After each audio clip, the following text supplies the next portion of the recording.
నెల్లూరు జిల్లా సెంట్రల్ జైల్లో ఉన్న మాజీ మంత్రి కాకాని గోవర్ధన్ రెడ్డిని మాజీ డిప్యూటీ సీఎం నారాయణస్వామి పరామర్శించారు. ఈ సందర్భంగా నారాయణస్వామి మీడియాతో మాట్లాడుతూ కూటమి ప్రభుత్వం సంవత్సరం రోజులు పూర్తయిందని సంబరాలు చేసుకుంటున్నారని, అయితే ఏం ఘనకార్యం చేశారని సంబరాలు చేస్తున్నారంటూ ప్రశ్నించారు.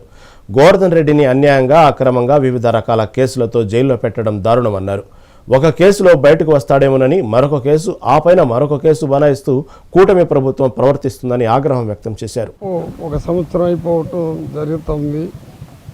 ఈ సంవత్సరంలో చంద్రబాబు నాయుడు గారు డెవలప్మెంట్ ఎట్లుండదంటే, కేవలం జగన్మోహన్ రెడ్డి ఎవరైతే జగన్మోహన్ రెడ్డికి గట్టిగా సపోర్ట్ చేస్తుండారో వాళ్ళపైనంతా ఇటువంటి కేసులు పెట్టి డైలీ ఎన్ని కేసులు పెట్టాలి, ఏ విధంగా హరాస్మెంట్ చేయాలనే దృక్పథం తప్ప, ఇది మీకు కూడా తెలుసు కానీ మీరు మాట్లాడలేరు.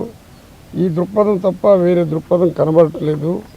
ఈరోజు గోవర్ధన్ రెడ్డి గారిని చూసేదానికి వచ్చినప్పుడు నిజంగా ప్రతిరోజు అరెస్ట్ చేసిన రోజు ఒక కేసు అయితే రోజు రోజుకి కేసులు పెట్టుకుంటూ పోతుంటే, ఇది హైకోర్టుకు తెలుసు, సుప్రీంకోర్టుకు తెలుసు, అన్ని కోర్టులు కూడా తెలుసు.